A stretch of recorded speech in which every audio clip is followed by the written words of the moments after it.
What is up, YouTube? It's your boy, TheWalk71, replaced Dave with a 4, and I am here with my WWE Battleground 2016 review for you guys. Honestly, this pay-per-view was great. It was really nothing bad about it throughout. Everything was great. You know, it was maybe one or two matches that was like, oh, whatever, but the pay-per-view altogether was great. And it's weird because, you know, Battleground is looked at as like a very transitional pay-per-view because they have to produce a pay-per-view every month.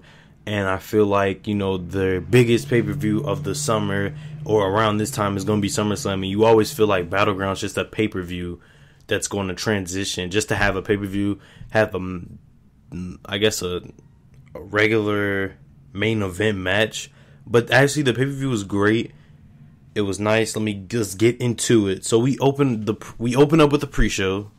We had Breezango versus the Usos. Didn't care about it. Breezango won. I really wasn't paying attention to this match. I was really watching this match, but I was also checking Twitter and a Discord group that I was in. I was just doing other stuff. I really wasn't paying attention. Breezango won. They're on a streak. I don't know, nor do I care. But let's get into the opening show. We start up nice opening package. Fireworks. We're in the nation's capital, Washington, D.C. at the Verizon Center. And we open up with Charlotte and Dana Brooke versus Sasha Banks and a mystery partner. So it's been like ever since Sasha said she's going to have a mystery partner, everybody's been speculating who is it going to be. In my opinion, I want it to be Emma because I feel like Emma could, there's two ways you can go for it. Emma could turn on Sasha and create a very OP stable with Dana Brooke, Charlotte, and Emma to where it makes Charlotte look like a strong champion or somebody that's protected, because if you think of Legacy and John Cena, that's what I was thinking. Or you could have Emma, I don't know, make something up as to why she's beefing with Dana Brooke and why she teamed with Sasha. I don't know. But everybody else been saying it's going to be Bayley. It's going to be Bayley. She's the only other, I guess, credible person to pick. So it was Bayley. And then I knew it was going to be Bayley because I read this report from Dave Meltzer where he said it was going to be Bayley. We all know Dave Meltzer works magic. He knows everything. I don't know. It's weird. He just knows every single thing. And he said it was going to be Bayley. And well, we got Bayley. And Bayley got a huge pop. It's crazy because, you know, you wouldn't expect somebody from NXT to get a huge pop because, you know, not all of the fans watch NXT, so they're not going to know who all these random characters are. That's how I was before I actually started watching NXT. Like when Big E came out, I was like, who is this guy? And I found out he was a big deal in NXT, so I had to start watching NXT. The only other people that I know that got a big pop like that might have been Paige when she debuted and Enzo and Big Cass when they debuted. When she came out, she got Bayley chance. She got everything, man. It was pretty good. I'm happy. I don't know if this is Bayley's call up to the main roster because JBL said that this was a one-time thing, so don't expect to see these two tag teaming no more. So I'm guessing she's showing up. She had to be Sasha's mystery partner. Maybe she won't be on anything. I don't know. The match was great. It was a great opener. You know, it started at the beginning. I felt like they were going too fast because, you know, these 3 out of 4 are like the main people that helped bring the NXT women's division and made women's wrestling possible. So, you know, they felt like they had to do one of those and they were going real fast. And it was a couple botches here and there, but then they started to slow down and everything started to go great. The match was nice. It was a great opener. I don't know what's next for Bayley. I know that Sasha's probably going to go for the women's championship. Great opener. Good match. Let's move on. The next match we have the New Day versus the Wyatt family in a 6-man tag match. One of the 2 6-man tag matches that will be happening tonight.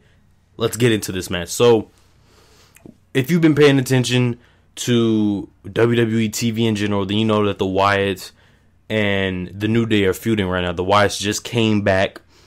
And one major thing to point out has been Xavier Woods. And the thing about Xavier Woods is that every time he sees Bray Wyatt, it's like he's hypnotized of fear, or whenever he sees him, he's like paralyzed, like he doesn't know what to do. And like Bray Wyatt is just sitting here laughing because he know he's taking advantage of Xavier Woods and like taking control of him and everything by looking at him. And Xavier Woods has been like, you know, a key factor, and people have been saying he's gonna turn on the New Day and join the Wyatt family because Bray Wyatt has, I guess, mental powers or something to, you know, make somebody turn on anything. And the main thing is that Xavier Woods has been scared. He mentioned that these guys are nothing to play with. These guys are serious. So you saw a lot of that in the match. You saw it at the beginning, actually, when they was about to start off. It was going to be Braun Strowman and I believe Kofi Kingston. Xavier Woods tags in Kofi Kingston. He comes in the ring, and then Bray Wyatt tags in Braun Strowman. They look at each other. Once again, Xavier Woods is paralyzed with fear. He doesn't know what to do. He's scared. And that was great. I love they did that all throughout the match. Whenever Bray Wyatt would just give a glance at Xavier Woods, he would just instantly become paralyzed, right?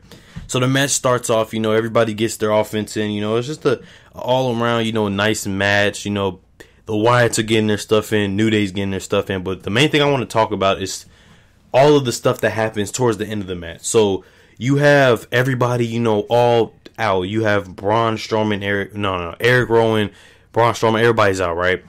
So then we come to the New Day about to go for the Midnight Hour on somebody, I believe, or something like that. And then I believe one of them takes out Big E, and then they all eventually get taken out. And then you see the middle of the ring. Xavier Woods, not Kofi Kingston, Bray Wyatt, and they're just looking at each other.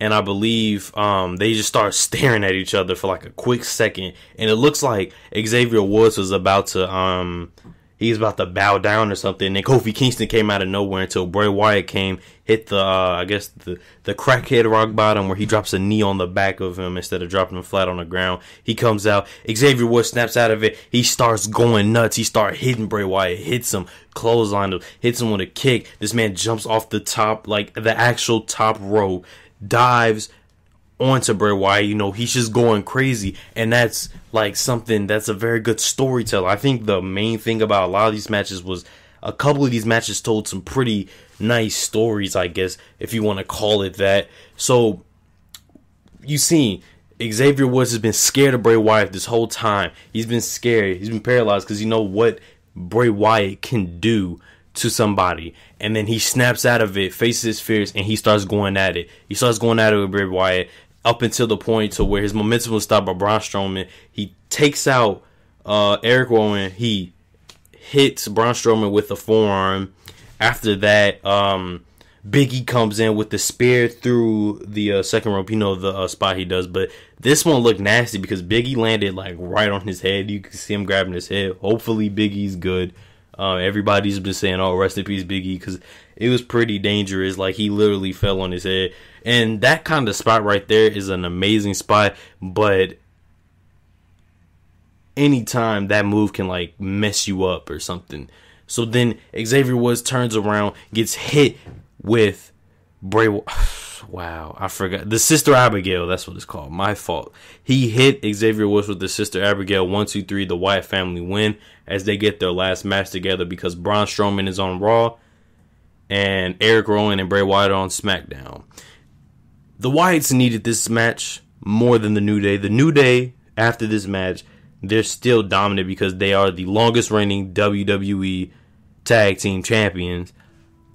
The Wyatts haven't got a major win in so long. Like, they've practically been buried, so they needed this. This makes Bray Wyatt look very strong when he comes to SmackDown. He's going to cut promos. He's going to do his thing on SmackDown. I'm happy for him. And I don't know what Braun Strowman's going to do. I know Vince McMahon is probably going to book him as a main event star by next year. You heard it here first, folks. He's going to book him. Listen, Vince McMahon picks. He's interested in Big Cass and Braun Strowman, so expect to see them at like main eventing or WrestleMania or something. Anyway, we have the next match. We have my man's Rusev, and Lana was looking clean tonight too. Like, ooh, like she looked clean in the ring. I guess she was wearing a wedding dress or something, but Lana's clean, bro. You have Rusev coming out with the spit gimmick. He comes out jumping, spits water out his mouth like Triple H. And I was like, this is what you call a champion right here. This is what you call a main event star right there. That's why Rusev is the GOAT. So he comes out, he's looking dominant. You got Zack Ryder coming out with the USA gimmick. He has like the Macho Man jacket in USA with the tassels at the bottom of the sleeve. It looked real corny and stupid. And honestly, this match, we all know who was gonna win. Ruru was gonna win, and it should have happened so quick. It should have happened where Rusev kicks Zack Ryder as soon as he gets in the ring, hits him with the accolade. Zack Ryder taps out. It's over. But for some odd reason, WWE decided to make Zack Ryder actually look strong, and he got a lot of offense in on Rusev. That should not happen. Rusev should have just kicked this man and hit him with the accolade. So I was very surprised when I saw Zack Ryder hit a Rough Rider and then an elbow drop. I was like, please, WWE, don't do this. Because if this happens, I can only imagine what else is going to happen tonight. Because I thought he was about to win for a second. And basically, Rusev, Zack Ryder, they both got work in. And then I believe Zack Ryder was about to go for something. Rusev messes up Zack Ryder's arm. Zack Ryder's holding his arm. Rusev hits the kick on the back of the head right into the accolade. Zack Ryder tried to get out. Rusev does it where he falls back, to bring more pressure and pain to the back. Zack Ryder taps out. Rusev retains the United States Championship. So, good. Rusev is champion. Yes. Machka. And then after that, you hear, we don't get hype. We stay hype. And then Mojo Rawley just starts running into the ring. I'm like, oh, God. Well, why? Why? He runs into the ring. And then he just starts jumping and yelling in Rusev's face. They didn't fight. And Rusev just looked at him like, who mans is this? And then he got out the ring and walked away. Because, I don't know, they're going to do the Hype Bros in SmackDown. They're probably going to be a very jobber team, I guess. I don't know. Maybe lower mid-card tag team. I don't know. But then Rusev leaves.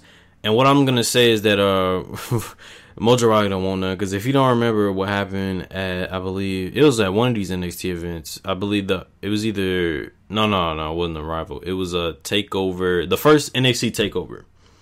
Rusev killed Mojo Rawley. Simple as that. He's going to do it again, hopefully, because I don't know what's wrong with Mojo Rawley. I don't know what's wrong with him, but he decided he wants to step up to Ruru. That's not going to happen, fam. But the next match we have, in my opinion, match of the night. This has to be match of the night. We have Sami Zayn versus Kevin Owens in WWE. So, this match, you know the story of it because they've been shoving it down our throats for the past couple of months. We have two best friends. They get into the WWE. One is more successful. One wants to provide a better life for his family, so one has to turn on him. And basically from there, they've been talking about their whole rivalry, why Kevin Owens attacked his best friend, but he has to provide a better life for his family. Now Sami Zayn's mad because of it, and they just continue to go at it. NXT, Kevin Owens destroyed. He's had Sami Zayn's number so many times. He basically killed them at NXT TakeOver Rival when he just powerbombed until they decided to end the match. And he won the NXT title from Sami Zayn. Then after that, they had the rematch at NXT TakeOver.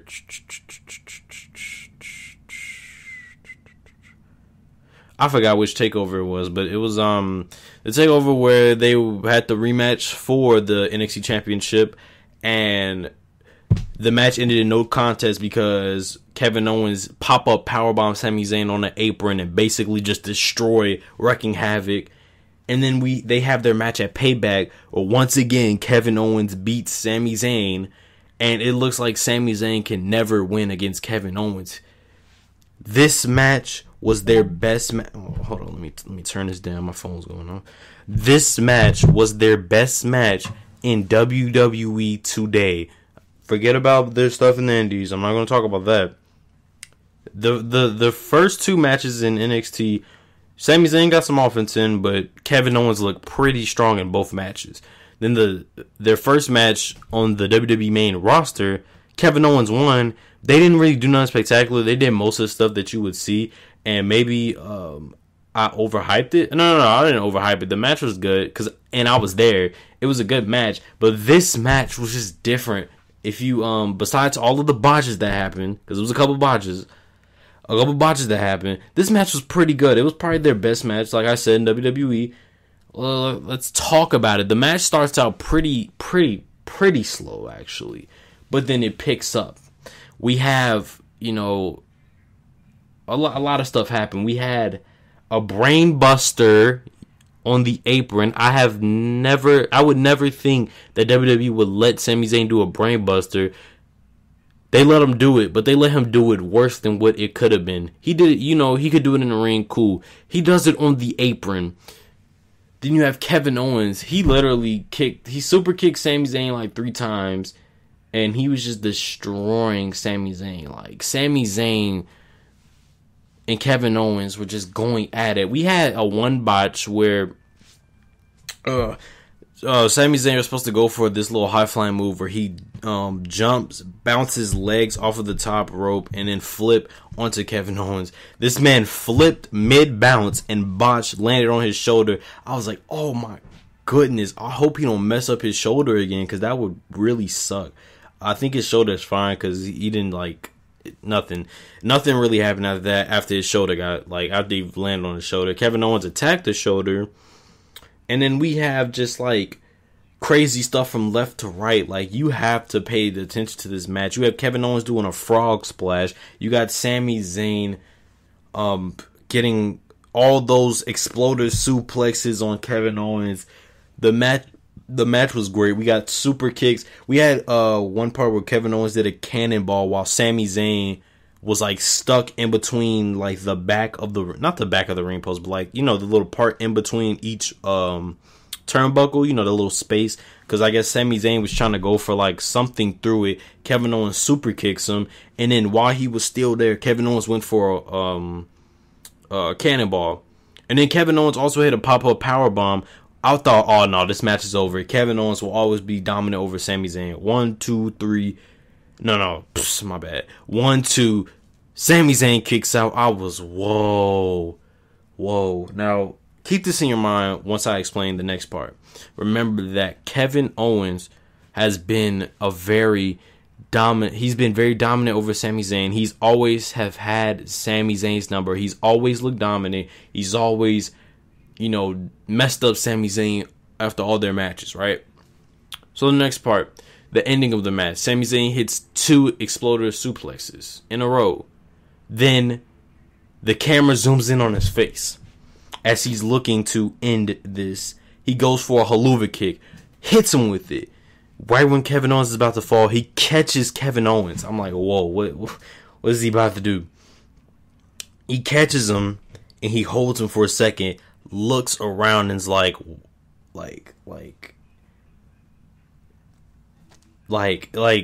I'm silent, but it's like he was holding him, and then he was realizing, I think, that this guy has basically not ruined his career, but this guy has always had my number. This guy has always defeated me, and he's always looked better than me whenever we face each other.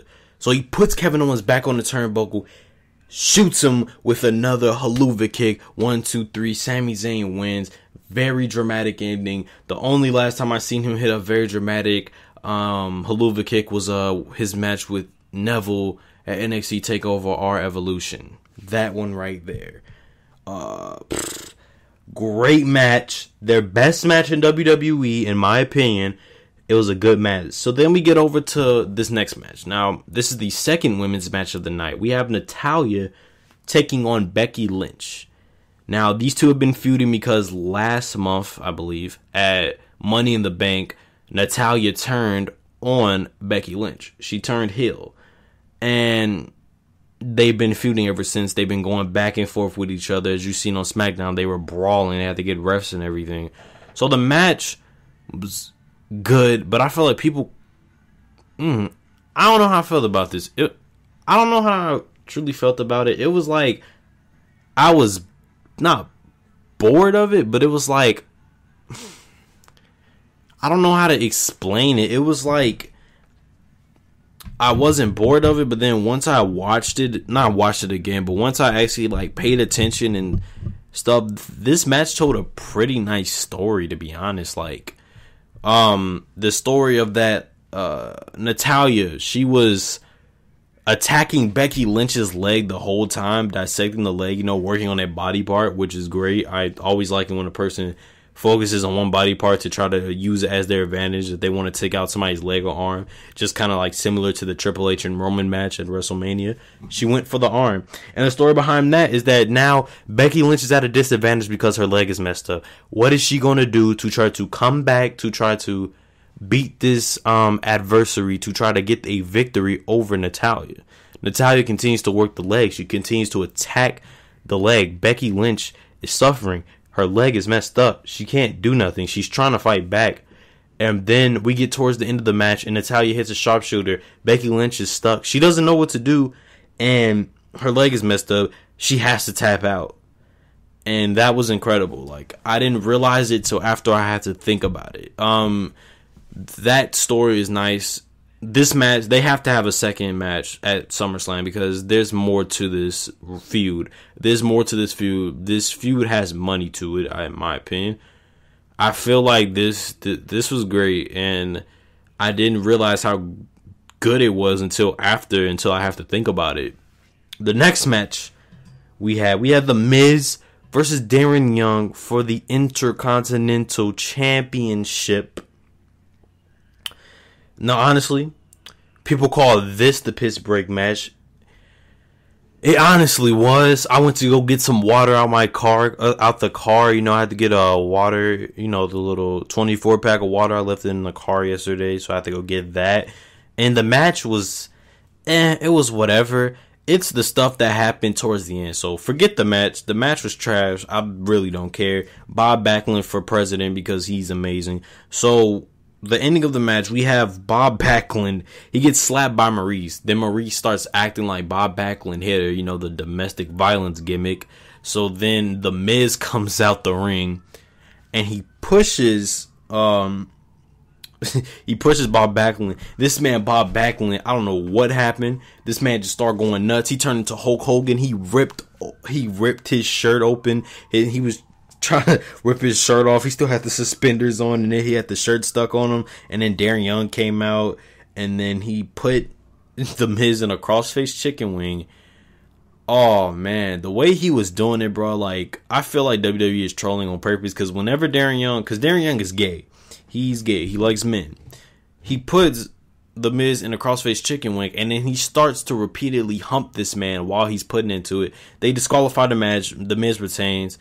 And they just continue. He just continues to hump this man. I'm like, okay, y'all, WWE, y'all petty, bro. We all know he gay. You ain't gotta make him seem super gay by like humping the crap out of the Miz, but whatever. After that, Darren Young is looking at his hands, I guess, saying, "Oh, these hands are a killer." I don't know. These two are on different brands, so we don't have to worry about seeing this match anymore. Bob Backlund is out of control. Bob Backlund for president. Honestly. The next match we have is the second.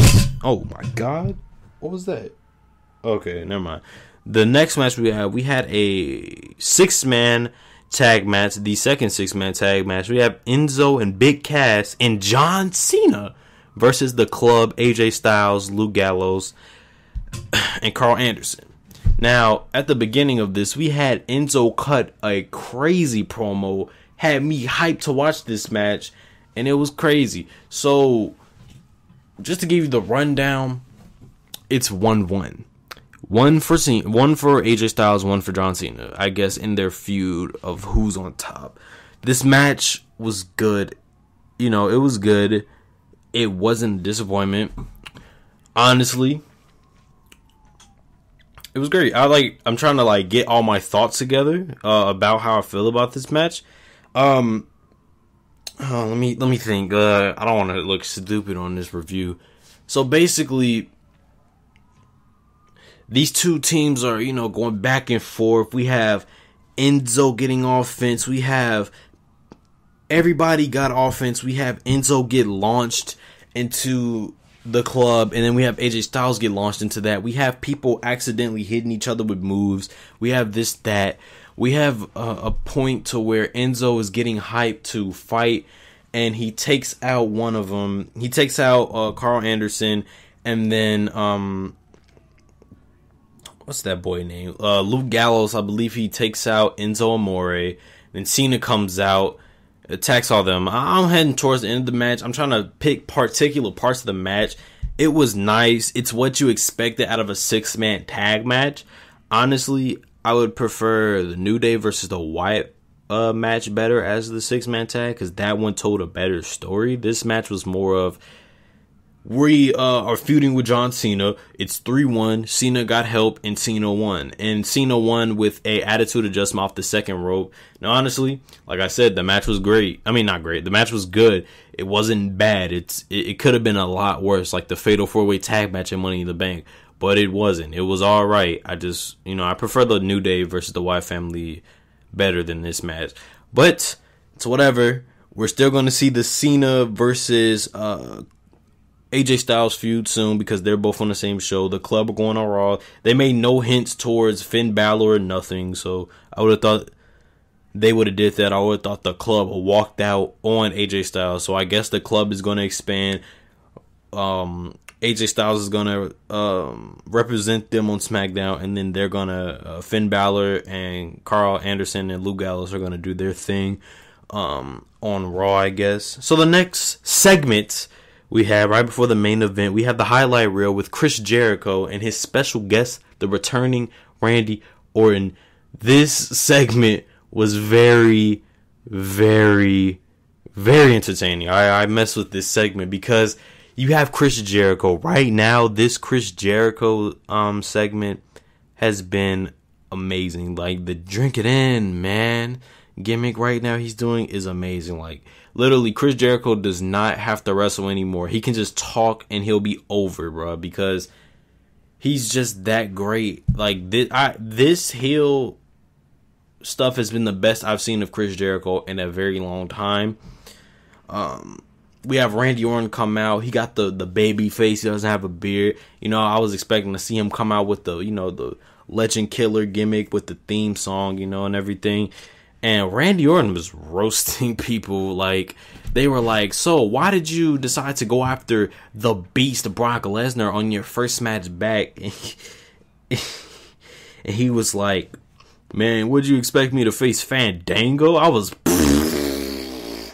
dang, he just roasted the crap out of Fandango. Like, he just made that man, like, non-credible by saying that. He was like, you expect me to face him? Like, you know how disrespectful that is? Like, if I was Fandango, I would have been hurt just because, like, you know how bogus that is? Basically, in your first match back, you could have picked anybody. You decide to pick somebody else that's dominant. And then you insinuate the fact that you want me to face somebody worse? I gotta face somebody good. You want me to face somebody worse? And he says Fandango.